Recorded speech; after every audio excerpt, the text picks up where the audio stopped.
Saldi ko na-aresto na with video evidence. Naku, ano ba to? Eto na ba? Totoo na ba to? O, papakita natin sa inyo.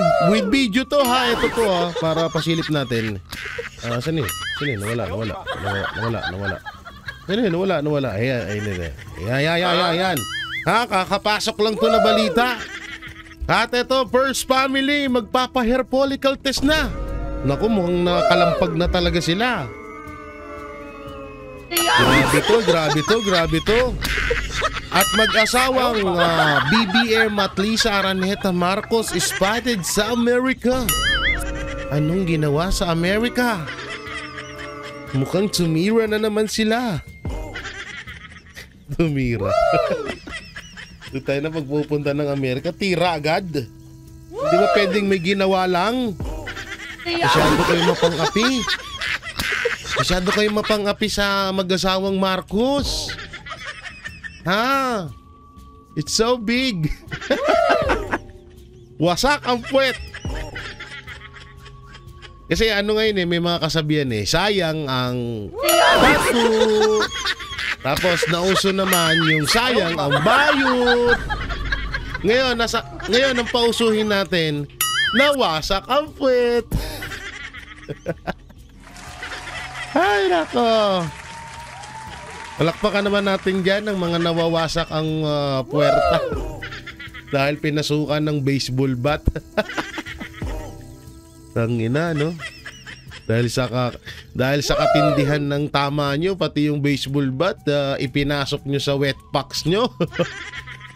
Sakit nun, no? Sakit nun. With background music pa na ano eh. Ano ba yun? Stalling Stone? Ano ba yun? Yung paboritong banda ni Baby M. Oo, tangin na, hapdi nun, puta. Kahit lagyan mo ng mantika, kahit lagyan mo ng grasa yun, pang padulas, puta, masakit pa rin yun. Hapdi nun dong. Mahapdi yun dong. Ha? O nga pala, sa mga nagtatanong dyan, hindi po ako Bicolano. At hindi rin po ako Muslim. Kasi ewan ko, nalilito na yung mga viewers ko kung ano ba talaga. Oo, kasi palagi ko sinasabi kay Ama. Kadalasan kay Allah, ganun. Pero ano po, nare-respeto ko po lahat ng relihiyon sa bansang Pilipinas. No, lahat yan, respetado natin yan. At dapat lang natin gawin yun. Yung kung saan man ako, Bicol, kasi ako nanggaling po ako ng Bicol, doon ako nag-start ng charity vlog. Tayo nga yung minsan pinagyayabang ko, wow, may mga pabahay project ako. Check nyo na lang dyan sa mga video ko, sa mga old videos ko. Yan, galing din akong Albay at galing din akong Iloilo. Pero ang pinaka-probinsya ko ay Capiz, no? At kung saan ay nandito ako ngayon. Dito sa Capiz, California. Paano ka nakakapag-SM na? Umuwi ako. May pinahiram naman sa akin ni Daddy yung chopper niya. Ay! May chopper kami. Saglit lang naman, Capiz to SMNI Studio, saglit lang naman.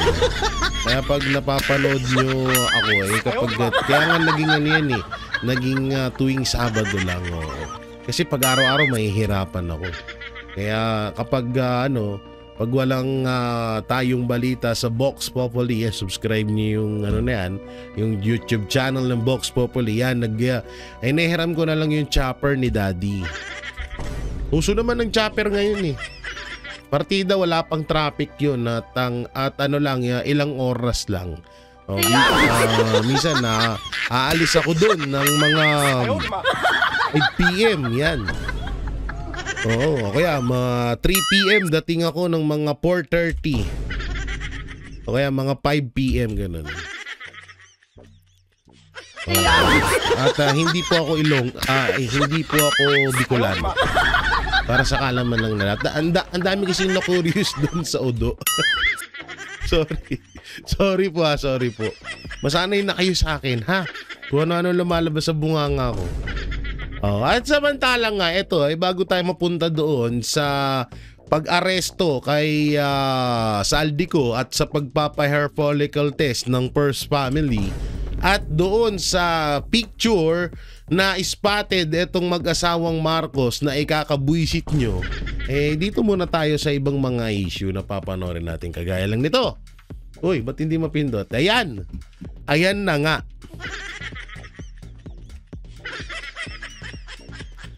Utang ng Pilipinas umakyat na sa 17.56 trilyon nitong Oktubre.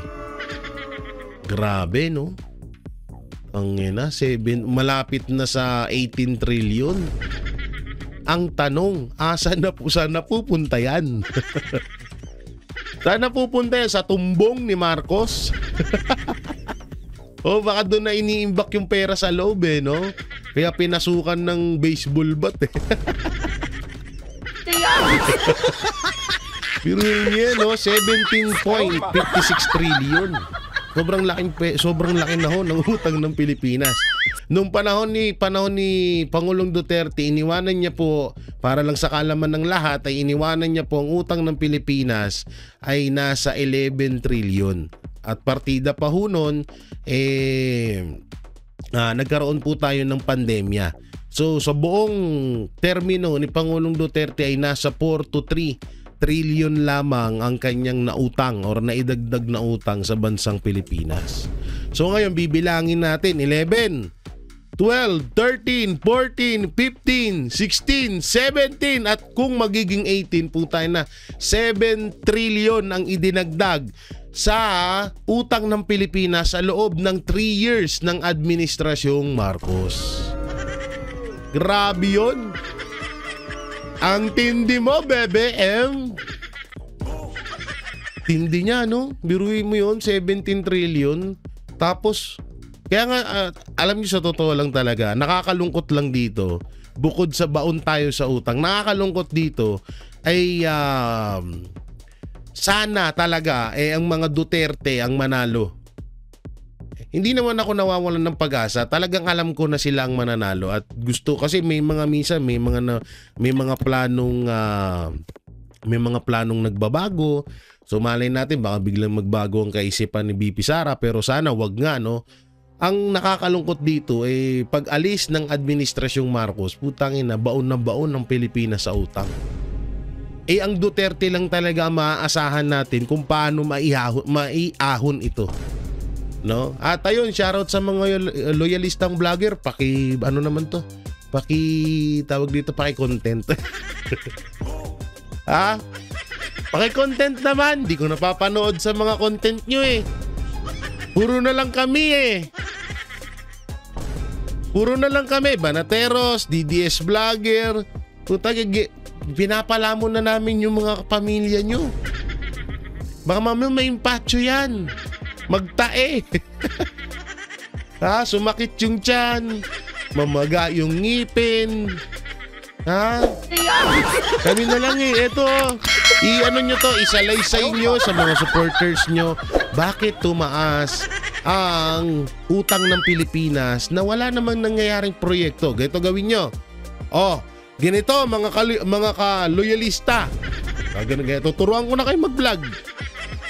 Bakit nga ba tumaas itong utang ng Pilipinas? Ipakita nyo yung mga ebidensya, mga proyekto, mga establishment na nagawa ng administrasyon, mga proyekto na ipinaglaanan ng inutang nilang ito. Yun, ganun dapat. Ewan ko lang kung gagawin nyo yun. Pero malamang baka hindi nyo gawin. Baka sa malamang di nyo gawin kasi wala namang kayong hawak ng mga ebidensya na merong proyektong nagawa si Marcos Jr. O baka sabihin nyo, hindi, kaya tumaas yung utang ng Pilipinas dahil sa subway. Utang subway. Yung baha nga sa Pilipinas, hindi nyo masolusyonan, subway pa. At yung subway na yan, kay Pangulong Duterte pang project yan. Na kung hindi adik si Marcos Jr., sabi ni Amy Marcos, baka matagal na ring tapos yan. Kung tinuloy lang din sana. Malamang sa malamang, pati dyan may nangyayaring nakawan din Diba? Tangina, no? Punta na oh. Kaya nga mukhang magkakatotoo ang prediction ko na etong administrasyong Marcos pagkatapos ng termino niya baka tawag dito, baka umabot ng halos 25 trillion to 22 trillion ang utang ng Pilipinas. Saklap mo. Wala tayong napapakinabangan pero ang laki ng utang natin. Ang galing, di ba? Proud pa sila niyan. Proud pa yung mga loyalistang tanga dyan. Oo. Napakagaling daw ng presidente nila. Partida ha. Ito pa, partida. Wag naman ho sana ulit mangyari. Pero partida. Wala pa hong pandemyang nangyayari sa bansang Pilipinas. Baka ikatwiran nila. Sunod-sunod yung bagyo. Ulol. Hindi yan hindi yan katwiran yung sunod-sunod na bagyo. Partida, wala pa hong pandemya. What if na lang kapag meron? What if na lang? Puta na baka 30 trillion na yung utang natin. Kulang na lang, kunin na lang tayo ng Amerika or ng ibang bansa na pinagkakautangan natin. Yan ang masaklap dyan Kaya ipinapakita ko dito. Alam nyo ang magiging epekto nito? Kung sakaling hindi nating mabayaran nitong mga kautangan na to, puta na baka bigla na lang tayo maging alipin ng ibang mga lahi. Dahil dito sa napakalaking utang natin. Baka ang mangyari nito, tayo mismo ang kabayaran sa utang ng bansang Pilipinas na hindi naman natin pinakinabangan. Ngayon yung masaklap dyan, na tayo yung magiging pangbayad dyan. At hindi malabong hindi mangyari ho yan. Yan ang tandaan nyo. Hindi malabong hindi mangyari to. Na pag tumaas ng tumaas pa to, tapos hindi na kayang bayaran ng Pilipinas, putangin na bansa na natin ng kabayaran. Nakakatakot yun, putangin. Ayoko magpapakamatay na lang ako. Oo, ayokong maging alila ng ibang lahi. Kaya nga ako simula nung nagkapera ako kahit papano, talagang nag-ipon ako para sa pangpuhunan. Hindi ako nangamuhan. Dahil ang hirap mangamuhan. May boss ka, ang hirap ng ganun. Ayoko sa lahat yung yung kinokontrol ako. Ayoko nung okay naman yung minaman doon, pero yung parang kokontrolling ka, hawakan ka sa lig, ayoko sa lahat yun. Kaya ako ako ng puhunan ko para makapagtinda ako, makapaghanap buhay ako noon. No, makapaghanap buhay hanggang ngayon, ganyan ang ginagawa ko.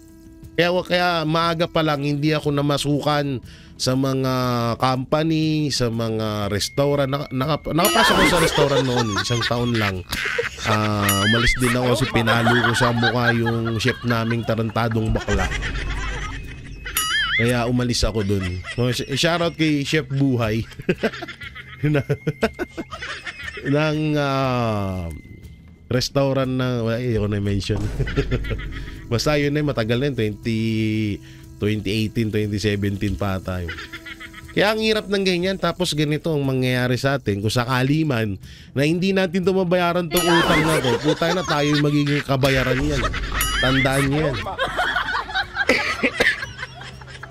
At ayun, shoutout doon sa mga pinagkautangan o saan mang bansa. Kung halimbawang Pilipinas man ho ang kabayaran sa utang ng Pilipinas, ang bansa namin or kaming mga Pilipino ang kabayaran sa napakalaking utang ng Pilipinas sa iba't ibang bansa, pwede ho ba unahin nyo ho yung mga loyalista, at yung mga adik. Masisipag po yun, unlimited, walang tulog. Di ba ganun magpatrabaho ng ibang bansa? 12 hours. Sa adik walang problema yan kahit 20 hours pa. Kahit nga 24, 48 hours, okay lang Basta may pangtira sila. Tanginang yan. Unahin nyo yung mga loyalista tsaka yung mga vlogger nila, ha? Eto. Sabi dito, Marcos Jr. Inaapura ang Senado na bilisan ang trabaho para sa 2026 national budget. Aba? Pat ka dong? Atat na atat si Dodong ah. Bitin pa rin ba kayo? Hindi pa ba sapat yung nawawalang trilyon ngayon na gusto nyo pang dagdagan? Utangina no, biruin mo yun ha. First time in history to na etong Pangulo nagmamadali sa national budget. Para saan? Aber? Bilisan ang trabaho, dapat bilisan ang pagsasarili. Ano to? Anong sasarili? Sarili ba to nakalagay dyan? Sarili, ayaw po ng Pangulo ang reenacted budget. Alam po natin yan. So hanggat maaaring bilisan na natin all that kahit kapos ang panahon, sana mas mabilis natin. O Soto, Lacson, bilisan nyo daw.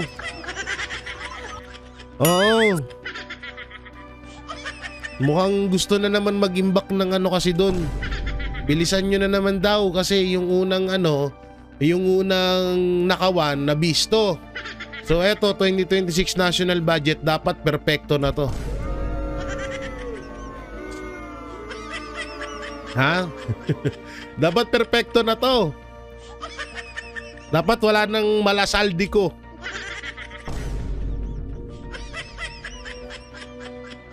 Tangina, nagmamadali na no? Puta na, sabi na, mukhang malapit na ako Mukhang sabi, marami na nanalangin sa akin na ma-overdose ako Kaya kailangan ko na magnakaw ng mas marami pa. Para, kasi alam niya na na hindi na sila makakabalik kahit kailan Kaya kukunin na namin lahat para mabuhay kami ng pang walang hanggan. Kung trilyon ba naman ng hawak mong pera, puta na, hayahay ka na nun. Ilan sila, diba? Ilan yung maghahati-hati nun. Kailangan pa nilang dagdagan nga naman. Intindihin na lang natin sila. Inintindi. Wala man tayong magagawa Ang magagawa natin, diba? May magagawa tayo pag napalitan na sila. Doon may magagawa na tayo dyan. Pero ngayon wala tayong magagawa. Lalot magrarally ngayon, tapos bukas, tapos na. Walang mangyayari dyan. Kaya nga pinagtatawanan tayo ng ibang bansa Taka na sila ang nasunod. Kung ayaw na nila sa administrasyon nila, nasunod talaga sila yung mga ibang bansa, yung mga Gen Z. Taka na sa atin, keyboard warrior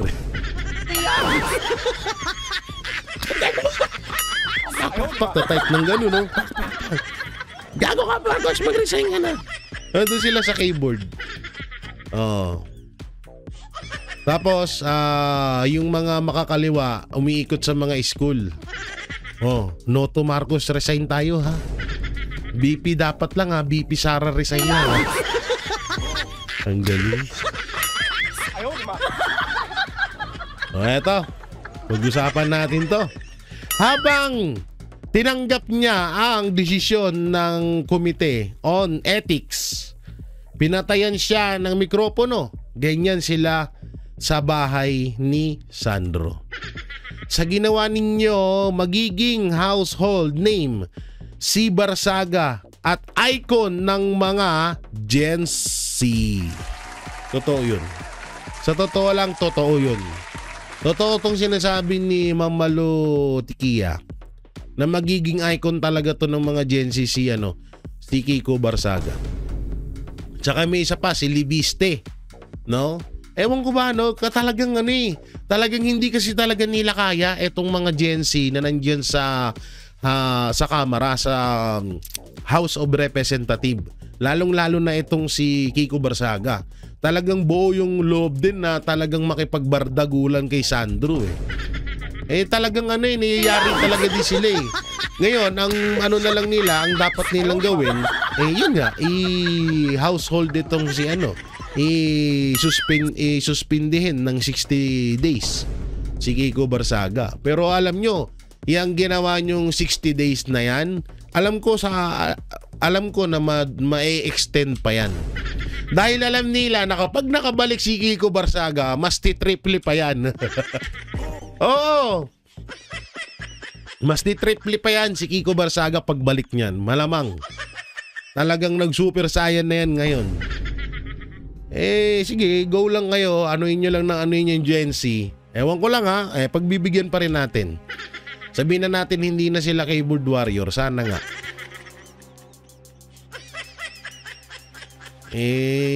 Ang nasa isip kasi ng mga Gen Z sa Pilipinas, hindi katulad ng Gen Z sa ibang bansa. Gen Z sa Pilipinas, puro Bini, puro SB19. Oy, idol ko si Stel para for your information idol ko yan si Stel, sobrang galing kumanta, sobra, promise, idol ko yan. Si Stel ng SB19. Ano pa ba yung mga, alam niyo basta mga juwa mga juwa dito, juwa doon, tapos buntis dito, buntis doon, tapos sisigaw, man ulam. Biglang gaganon no? Sa ibang bansa kasi, ang mga kabataan doon masyadong mulat. Mulat sila sa pangsarili nilang buhay. Bata pa lang, tinitraining na kung paano tumayo sa sariling mga paa. Sa atin dito, hanggat hindi mo pa kayang, hanggat ikaw ay yung iba nga umabot pa ng may edad na, hanggang ngayon batugan pa rin palamunin pa rin ng magulang umidad ka na ng 20 nasa magulang ka pa rin, diba? Umidad ka na ng 30, nasa magulang mo pa rin. Ngayon ang mga o nga pala hindi na Gen Z yun. Hindi talaga, yung mga Gen Z sa Pilipinas ibang-iba sa ibang bansa. Yung mga Gen Z sa ibang bansa, bata pa lang, mga mulat na sa magtrabaho, paano tumayo sa mga paa, sa kanilang sariling mga paa. Ako hindi naman nung sa pagmamayabang, kailan lang din ako, siguro ilang taon lang ako na-stay sa magulang ko na naging palamunin. Palamunin. Naging batugan din ako nun Pero ilang taon lang, talagang pinursigi ko na mag-solo at palagi akong wala sa amin. Nasa iba't ibang lugar ako para ma-stay in sa construction, no? Ganun ako noon pa lang yan. Hindi talaga ako napipirme sa bahay namin. At gusto ko lagi akong may pera. Yun yung katuwiran ko kasi noon Gusto ko lagi akong may pera, gusto ko lagi akong may bagong damit, may bagong gadget, ganun. Sa sarili kong pamamaraan sa sarili kong sa sarili kong trabaho. Although nung panahon naman ng kabataan ko, napoprovide naman ni mama sa pagtitinda namin ng isda. Pero syempre, iba na yung paglaki-laki mo. Kailangan muna ng sarili mong pera. Ipang susogo nyo na lang ng jowa mo, hingi ka pa sa nanay mo.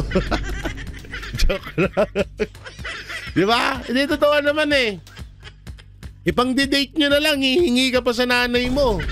Oo, ganyan yung mga Gen Z sa bansang Pilipinas. Hindi ko naman nilalahat May mga Gen Z din naman na talagang bata pa lang ay mulat na sa realidad ng kahirapan at realidad sa bansang Pilipinas na dapat nilang tahakin.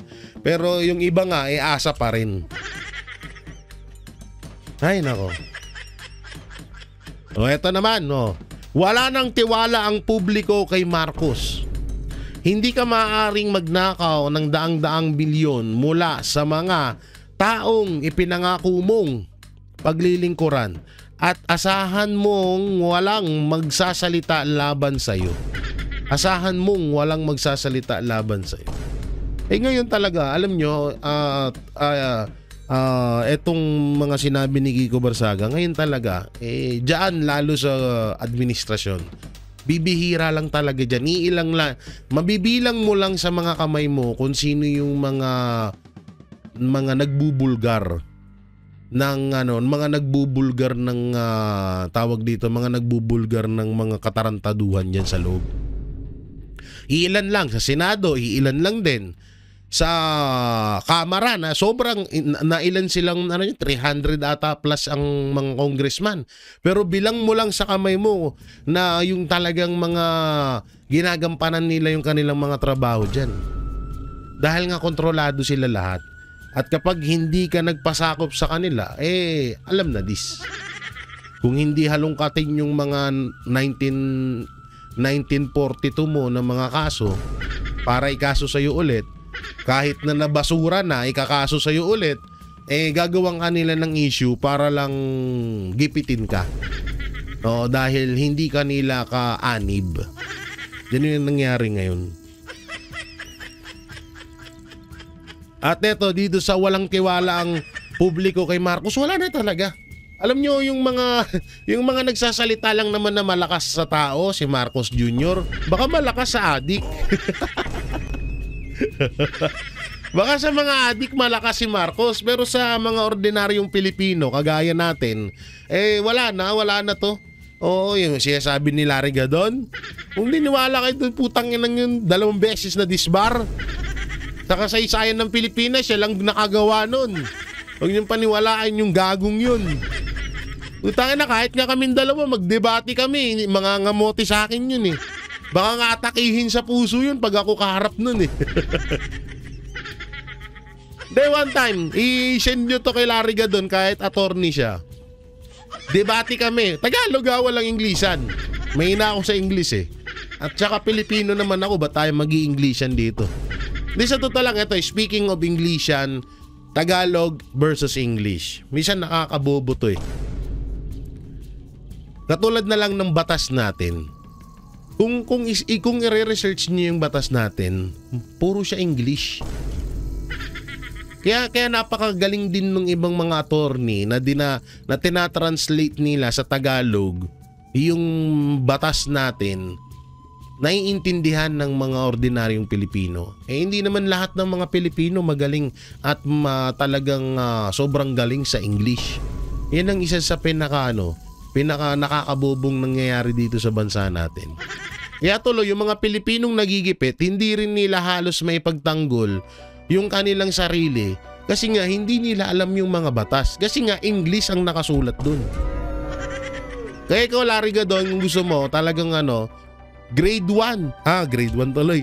Elementary versus disbarment 2 times disbarment of lawyer.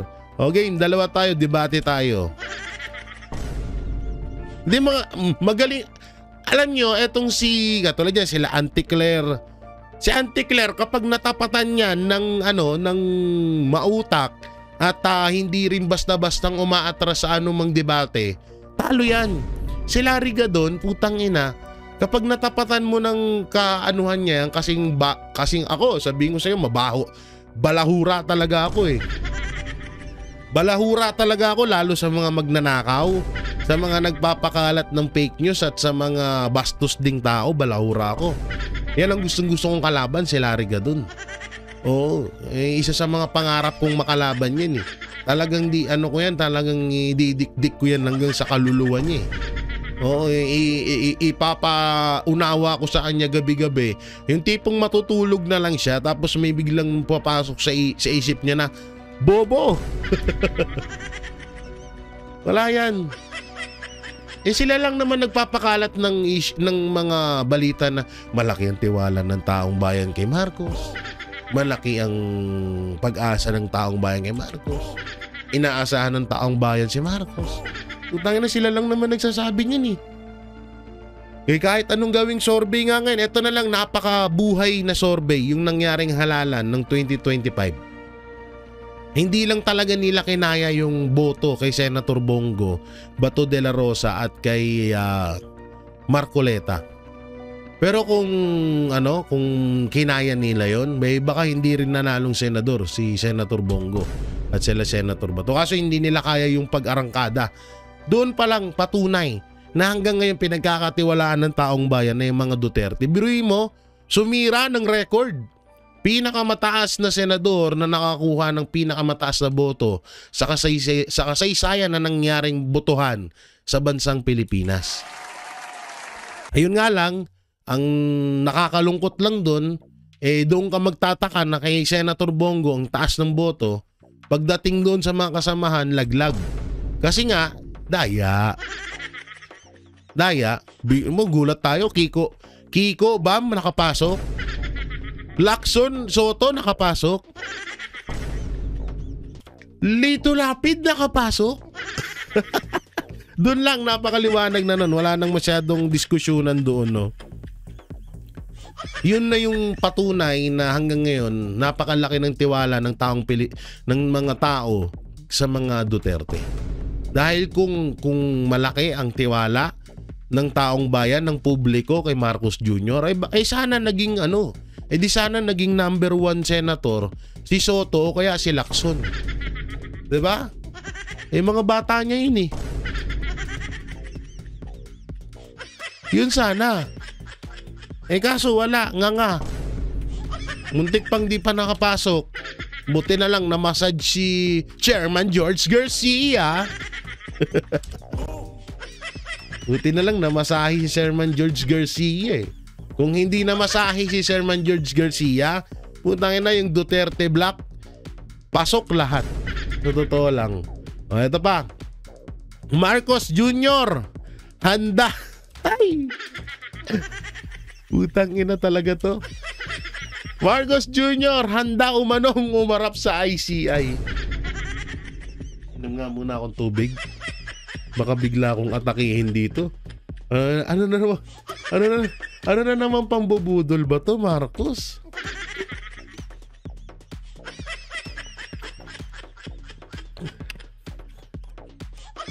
Ang lakas mo mambudol talaga. Ewan, sabog ka ba rito? Lakas. Ay! Matatawa ka na lang no?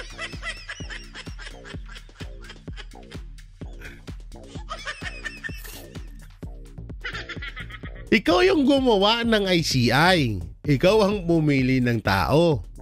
Ikaw din ang nagpupondo. Tapos haharap ka sa kanila para imbestigahan ka.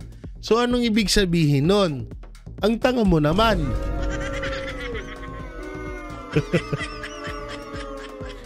Ay, naku po. Ang dasal ng taong bayan, bigyan kami ng katulad ni Pangulong Duterte ng maayos na katulad ni Pangulong Duterte na presidente. Ang binigay sa atin, demonyo. Hindi lang demonyo, baliw pa. Inihayag ng Malacanang na handa si Pangulong Marcos Jr. na humarap sa investigasyon ng ICI.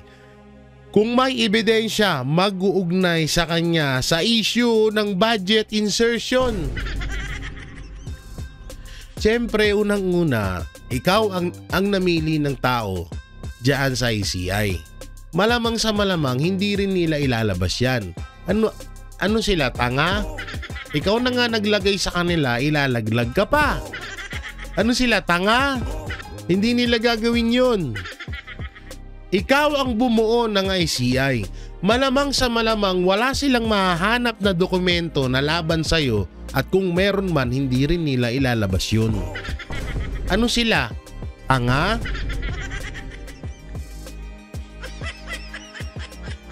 Kaya nga iyan ang mga pinili mo eh. Ha?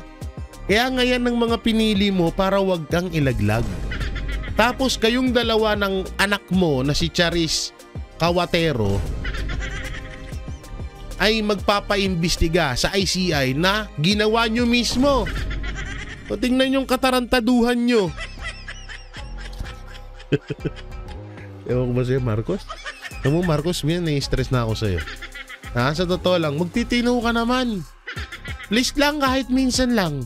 Sa isang araw, wag kang maging ob-ob. Wag kang mag-trip. Hirap sa'yo pag trip ka eh. Ang lakas ng trip mo eh.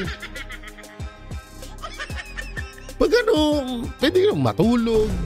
Pwede nga namang maglibang-libang. Party-party na lang muna kayo. O kaya, kagaya nung sinabi ni Kati Binag, magkulong kayo sa kwarto ni Ma'am Shitars. Magtubuhan kayo doon. Tubuhan.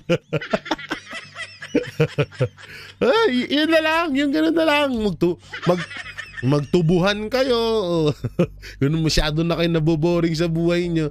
Hindi yung ganito, pinagloloko mo kami. Araw-araw mo kami niloloko. Gago ka ba? Ha, Marcos Jr., you eating my nerve.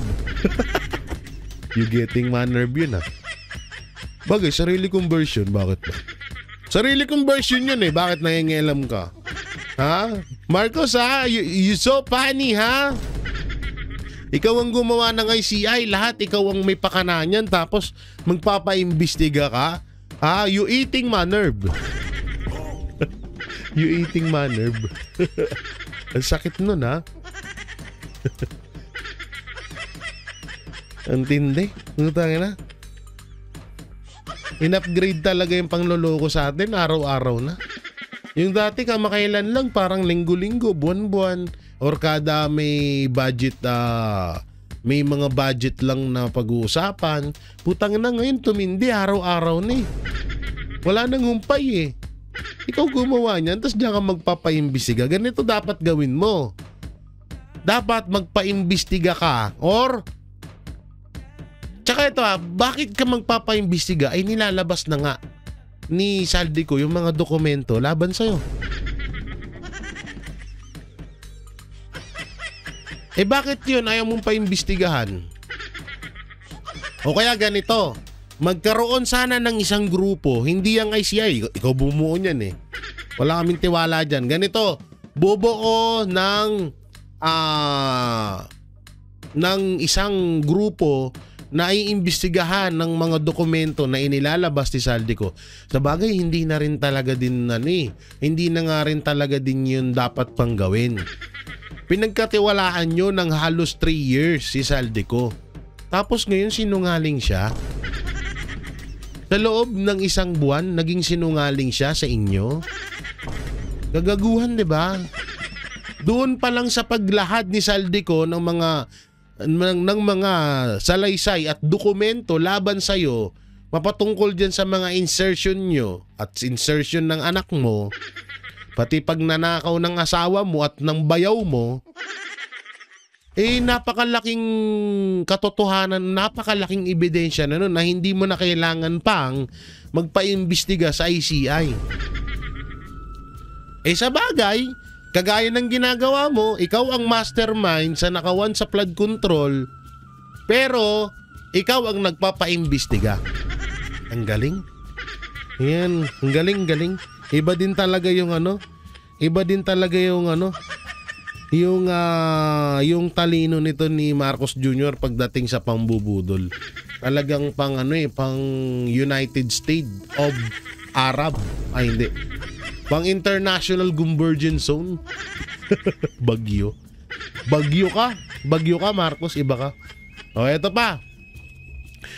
Kung sinuspinde ng Kongreso si Kiko dahil sa investigasyon sa misbehavior, bakit hindi sinuspinde ng Congress ang lahat ng mga kongresista na sangkot at nabanggit sa flood control scam? Tama to. Sobrahong tama ito. Bakit nga naman? Sino-sino ba yung mga nababanggit dyan? Ano to? Halimbawa ako. Ito ako. Makulit ako. Kung ano lumalabas sa bunganga ko. Tapos ako na makulit versus dun sa magnanakaw. Absuelto yung magnanakaw kaysa dun sa makulit. Ganyan na ba yung batas natin ngayon? Porket nasusupalpal kayo ni Kiko Barsaga, okay lang sa inyo na isalba nyo yung kawatan kaysa dun sa makulit. Putang ina, sabi niya, ito nga yung katotohanan dyan eh. Kung sino pa yung mga taong palasimba, sila yung mga ugaling demonyo. Totoo po yan. Yung ibang mga tao na simula sa may harapan ng simbahan, luluhod pa hanggang dun sa altar, pag uwi ng bahay, nagmumurahan. Totoo yun. Parang ganito, Congress. Putang ina, kung makapagsalita yan si Sandro, kung makapagsalita yan si Martin Romualdez, putang ina, hindi makabasag pinggan. Eh kapag nagsasalita si Kiko Barsaga, meow meow, diba gumaganon? Misbehavior na agad yun sa kanila. Pero yung mga taong magagaling magsalita, mga may hinahon gumalaw na mga kawatan, eh wala silang pakialam. Ang galing. Ang galing. May nag-chat sa akin, oh. Ano yung chat dito? Ang chat dito, mula noon hanggang ngayon, ano ba to? Hard pan ako ng mga Duterte. Ano natin, i-heart natin yan. Ano ba itong mga ano to? Pautang 1K.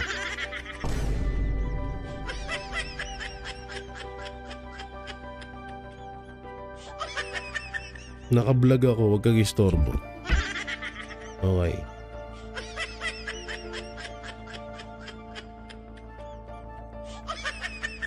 So yun nga, mabalik tayo dito. Wala tuloy ako. Chat kasi ng chat eh. Chat kayo, nag-offline muna ako eh. Nakaka-distraction. Ganyan ka ngayon, ganyan ka walang nga yung batas natin. Yung mga kawatan, hindi sinususpinde sa Congress. Sa bagay, at diyan nyo rin pinatunayan talaga na kayo naikinabang sa pera ng taong bayan. Dito totoo lang, pinagtatanggol nila si Romualdez at si Sandro. Dahil daw sa ginagawang misbehavior ni Kiko Barsaga na gito ganyan, katulad yung binidyoan niya si Sandro Marcos, 'di ba? So ewan ko ba? Magbuo na lang kaya tayo ng sarili nating mundo. Alis na tayo dito sa Pilipinas. Bro mo tinoprotektahan nila yung mga kawatan kaysa dun sa makulit. Ganun kagago ngayon. Katulad na lang nga yan eh. Halimbawa kay Pangulong Duterte. Diba si Pangulong Duterte palamura daw, masamang tao na daw yun. Si Marcos Jr. hindi nagmumura, mahinahon magsalita, good leader daw. Pero anong nangyayari ngayon? 'Di ba? Naghihirap ang Pilipinas, ang taas ng mga bilihin dahil kay Marcos. Ang daming nawawalang pera ng dahil kay Marcos. Good leader ba 'yon? Gago ka ba? So eto na nga. Mamaya naman nating pakita. Eto na nga, no. Ang pagpapa-hair follicle test ng mag-iinang or isang pamilya or first family na sila Lisa Araneta Marcos, Marcos Jr., Sandro Marcos at yung dalawa pa niyang kapatid. Ito na po. First family open to lifestyle check according to Palas. Ay, iba pala. Akala ko hair follicle test na eh. Okay na sana eh. Matutuwa na sana kami. Yun pala, life check lang. Ang hinahanap namin, hair follicle test nyo na mga magkakamag-anak. Dahil sabi ng tita or ng kapatid ng tatay nyo or kapatid ni Marcos Jr. ay mga adik kayo. Kaya kailangan namin hair follicle test. Hindi lifestyle. Wala na kaming pakialam dyan na kahit lumabas pa dyan sa lifestyle check nyo na kayo ay hindi naman gaanong kayaman. Walang gaanong ari-arian. Wala na rin pong bisa sa taong bayan yun. At kahit pa lumabas na kalahati ng Pilipinas pagmamayari nyo, wala pa rin kaming magagawa dahil kontrolado nyo ang lahat. Kaya wala na kaming pakialam dyan sa lifestyle check nyo. Ang pakialam na lang namin magpa-hair follicle test kayo. Yun.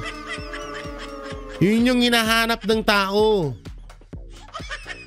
Anak ng teteng ang gusto nyong gawin hair, lifestyle check, panibagong diversional tactic nyo para lang masabi na may transparency kayo, transparent kayo sa taong bayan, sa publiko. Yan ang gusto nyo. Ang ina nyo, hindi nyo na kami mauuto. Uy! Air follicle, hinihingi namin. Lifestyle check binigay nyo. Anak ng teteng yan. Layo-layo nun.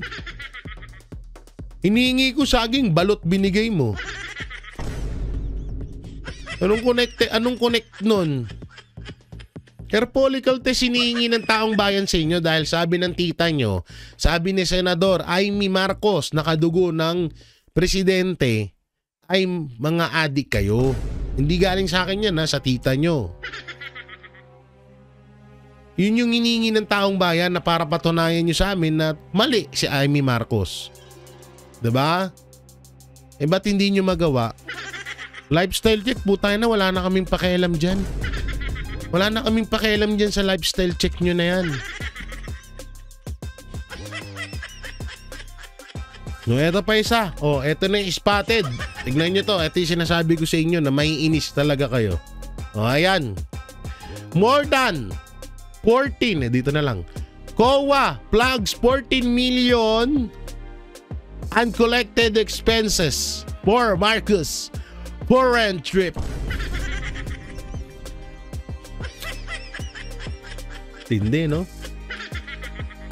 Yan balita po ng GMA News yan. More than 14 million in foreign travel expenses. Ang lupit. Tapos kami, Noche Buena, okay na 500. Gago ka ba?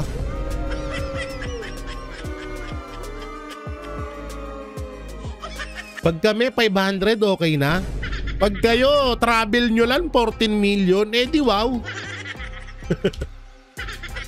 Ang galing. Ang galing nyo talaga. O diba, nainis ka? Sabi ko sa'yo, may inis ka. Utang na, yung gusto nyong Noche Buena sa amin, ginagawa nyong Leche Buena. Nakakaleche kayo. Hindi na Noche Buena tawag doon, Leche Buena na. Tangina, gagastos kayo. Tingnan nyo yung travel nyo, 14 million. Tapos kami, 500 pesos lang per family. Wala pang giniling yun. Sibuyas bawang lang. Ayop na yan. Eh kung gilingin kaya namin kayo, tapos kayo yung kaso wag mapakla. Mapakla na, maragot-ragot pa. Maragot-ragot yung parang matigas. Parang lasang Grabe, no? Parang lang to parang sona lang 20 million in one day. Eto, 14 million travel expenses. Grabe. Ang tanong, ang pinakatanong mo dito, may napapala ba ang Pilipinas? May nahihikayat ba si Marcos Jr. na mga investor na mag-i-invest sa bansang Pilipinas? Meron ba? Yan ang tanong dyan. Kasi kung meron, okay naman na gumastos sila ng ganito kung meron. Kasi yun talaga yung pinaka bunga ng mga travel ni Marcos Jr. Depende na lang kung yung travel niya kagaya nung napanaginipan ko na kada travel niya doon nila iniimbak yung pera sa ibang bansa. Panaginip lang naman yun, wala namang katotohanan yun. Yun pwede yun. Depende na lang kung ganon, kung totoo yung nasa panaginip ko na kada travel simula nung 2023, 2024 hanggang ngayon 2025, dinadala yung pera sa ibang bansa para doon i-imbak. Panaginip lang naman ho yun . Wala naman sigurong masama doon, di ba? Pwedeng mali, pwedeng wala naman siguro. Nagkakatotoo bang panaginip? Hindi ko rin alam . Oh. At ito baka nakakalimutan ho natin. Nung nakaraang taon, kung hindi po ako nagkakamali, re-research ko para lubos akong hindi magkamali. Marcos Jr. expenses. Travel. Travel. Nasaan na yan? Wait lang Nita natin to. Travel expenses of 2024. Tingnan natin 2024. Asa na? 2024. Walang lumalabas mukhang binubura. Wala akong makita Marcos Travel Fund up 58% at 1.4 billion. Saan ba to? Inquirer net. December 27. Ito, grabe 1.4 billion pesos to spend billion pesos to spend for this local and foreign trips next year basis on Republic Act number 11975 or the General Appropriation. Grabe.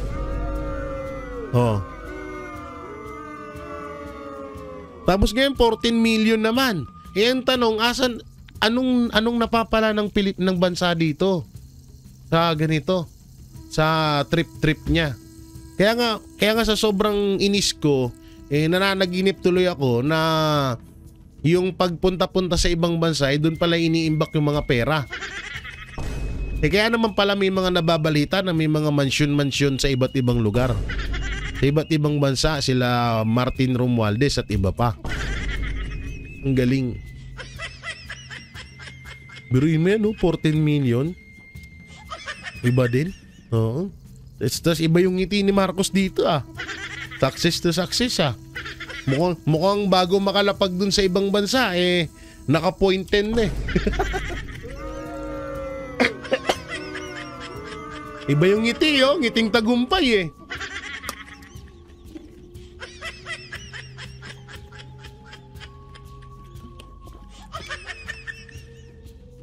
Diba? Tingnan niyo yung ngiti ni Marcos, Sabi niya, success!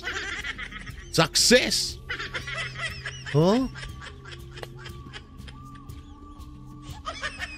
At eto na nga. Saan na yun? Eto na po ang actual video ng pag-aresto kay Zaldico. Eto, please share po mga kababayan, mga banateros, mga kabiyaya. I-share nyo po itong video na itong mapapanood nyo ngayon dahil ito po yung video ng actual video ng pag-aresto kay former Congressman ako Bicol Party List Zaldico. So ito papanoorin ho natin. Ito, lights, camera, action. Pinasok ng NBI at Philippine Competition Commission ang condo unit ni dating Congressman Zaldico sa Taguig City sa para Taguig. maghanap ng ebidensyang may mga nilutong bidding para sa nilulutong bidding daw dun sa condominium. Okay. Ayan na. Ilang dokumento nang nakuha ayon sa source ng GMA Integrated News. Ngayon lang to, ngayon lang balita to, ngayon lang. At nakatutok si John Consulta. Okay. Ayan na. Pasok, Jan. Ay grabe, daming NBI Sa bisa ng isang inspection order na inisyu ng Makati RTC, pinasok ng NBI at Philippine Competition Commission ang condo unit ni dating Representative Zaldico sa BGC. Pasukin! Pakay ng NBI na makakuha ng mga documentary evidence na magpapatunay sa umano'y naganap na bid rigging kaugnay sa mga flood control projects. Sa kanilang pag-akyat sa penthouse floor ng condominium, sinalubong na sila ng 7 abogado ng SunWest at Zaldico. Doon, nilimitahan ng mga abogado sa 8 ang bilang ng mga operatibang maaaring pumasok. 6 na ahente ng NBI, isang taga-Philippine Competition Commission at isang sheriff ng korte. Ayon sa aming source, may nakuhang mga... Ayon sa aming source. So sinong source yun? Sinong source yun? Katiwa-tiwala ba yung source na yun? Dokumento na may kaugnayan sa bidding at flood control. Sa ngayon, sinelyohan na ng NBI at PCC ang mga dokumento na nakuha at nakatakda itong i-photocopy bukas. Nako. Ang limitasyon panibagong kasi ng diversional order, na to. kumpara sa search warrant, di maaaring basta kunin ang makikitang dokumento, pero maaari itong eksaminin, kopyahin o kunan ng litrato. Ayon sa NBI, pag-aaralan kung paano magagamit ang mga na-recover sa unit ni Zaldico para sa case build-up laban sa dating mambabatas at iba pang taong makikita sa mga inabutang dokumento. Para sa GMA... Yan Oo. Naaresto nyo ba si Zaldico? Papelis lang pala. Akala ko naaresto na Kasi dito may reward na Ayan May reward na. Reward system. Ikinukonsindera. Tama ba? Ikinukonsindera. Tama. Ikinukonsindera ng gobyerno para arestuhin si Zaldico.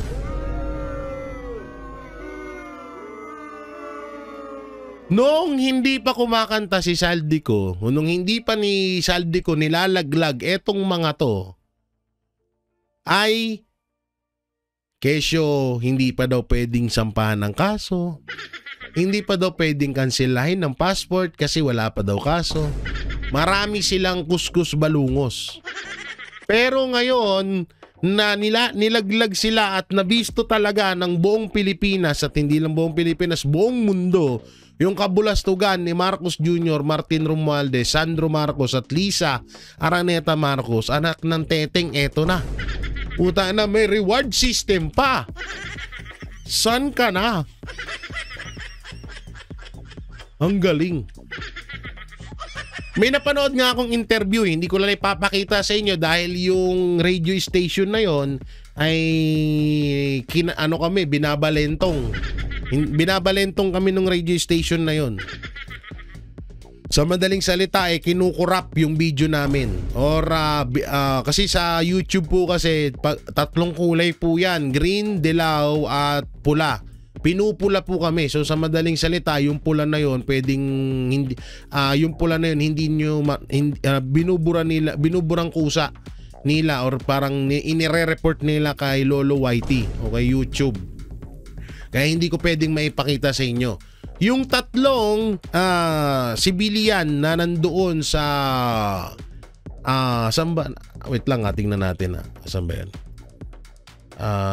Ano ba yan?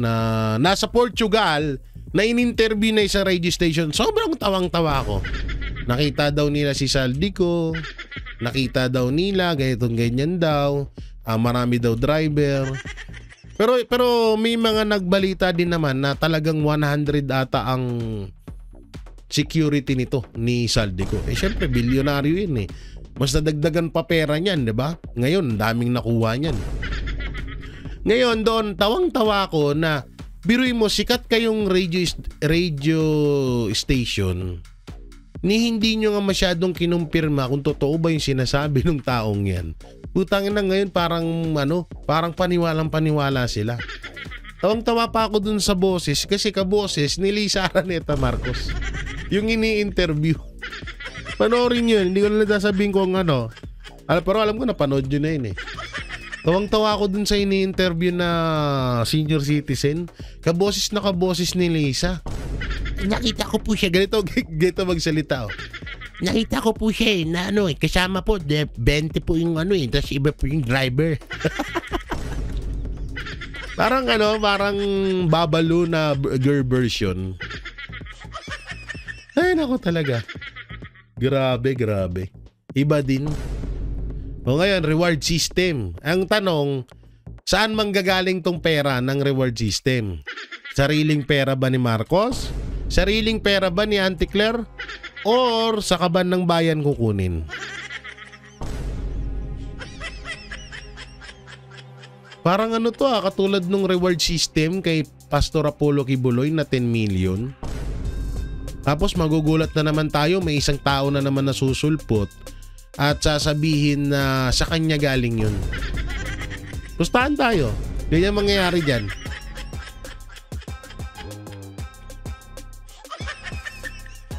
Tangina, talagang talagang ginagapang nila, si Saldico. Talagang tinatrabaho nila.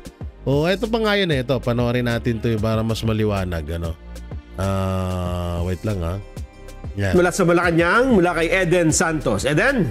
Yes, Kuya Nelson and Kuya Jen, tila nahihirapan ng administrasyon ni Pangulong Ferdinand Marcos Jr. na agarang maibalik dito sa Pilipinas si dating Bicol Congressman Saldico. Sinabi ni Interior and Local Government Secretary John Vic Remulla sa isinagawang press briefing sa Malacanang kaninang hapon na hinihinalang nasa Europe siko, particular nasa Portugal. Narito ang bahagi ng kanyang pahayag. Saldico is believed to be in Europe, suspected to be in Portugal. He is suspected to have a Portuguese passport acquired so many years ago. Ayun lang ang details. Nakiusap kami sa lahat ng mga Pilipino sa buong mundo na kung makita nila si Saldico, kung pwede na lang picturean, padala kagad, i-post kagad sa internet para may idea tayo kung nasaan siya. Si Zaldico ay may warrant of arrest na inisyu ang Sandigang Bayan kaugnay pa rin ang pagkakasangkot nito sa maanomalyang flood control project, subalit nananatili pa rin at large. Narito ang karagdagang pahayag ni Secretary John Vic Remulla.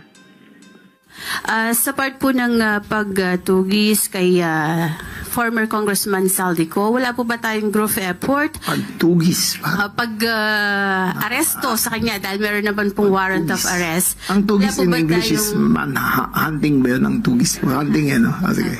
Wala po ba tayong group effort para mas mapabilis yung pagdakip po sa kanya? Oo, kasi yung, 'di ba, yung pag-kidnap kay Pangulong Duterte, 'di ba? Group effort nyo 'yun.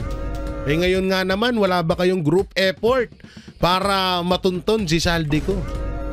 Tama yung sinasabi dito ni Ma'am Eden Santos. Kanya. Talagang ginamit mo yung group effort, ha? Oh. Meron naman. Sa'yo galing yun eh. Tanga ka pala eh. Sa'yo galing yung group effort na kasabihan na yun, ha? O ngayon, nasaktan ka. It is a whole of government approach to get Zaldico.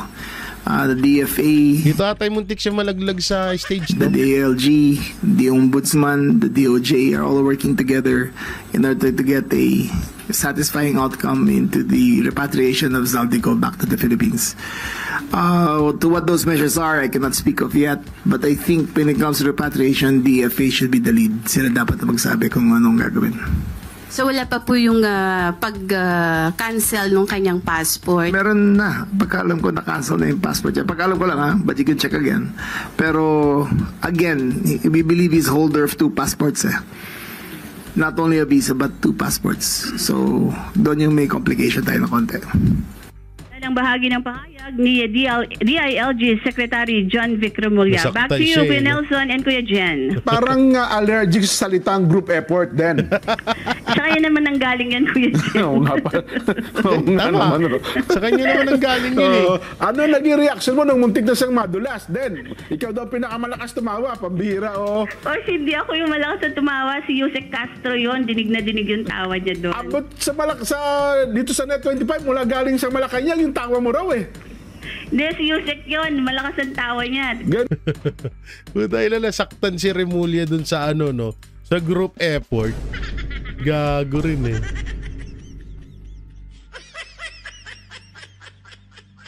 Galing din ng no? Ang galing din ni Eddie Santos, no? Talagang ibinabalik niya rin kung ano yung mga nasabi niya nitong mga to eh. So yun nga mga banateros, mga kabiyaya, akala ko kanina inaresto na si Zaldico. Excuse me. Akala ko inaresto na si Zaldico eh.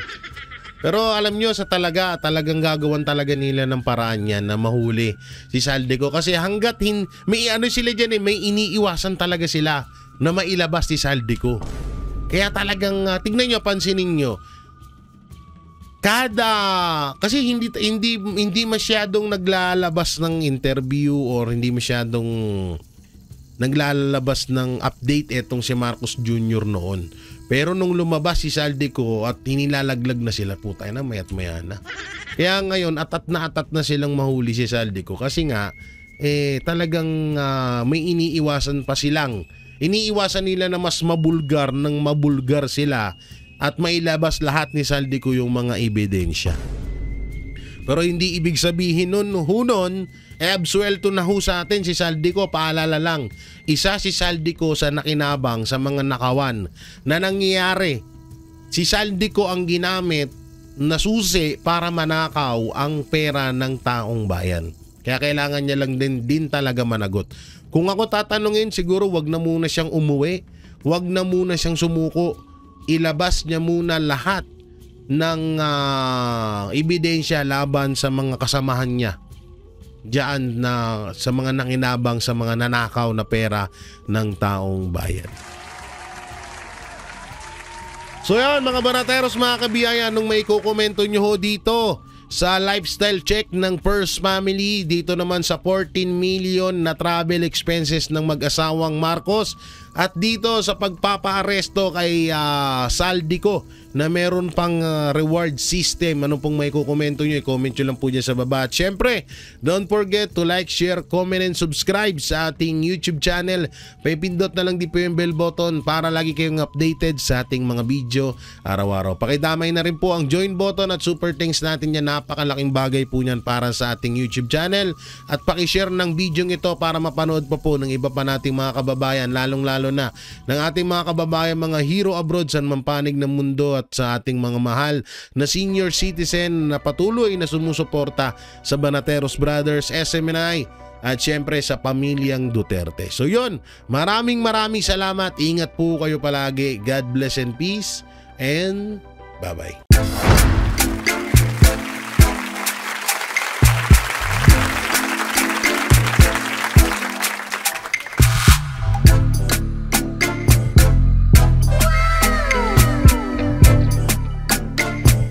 Performance will start momentarily.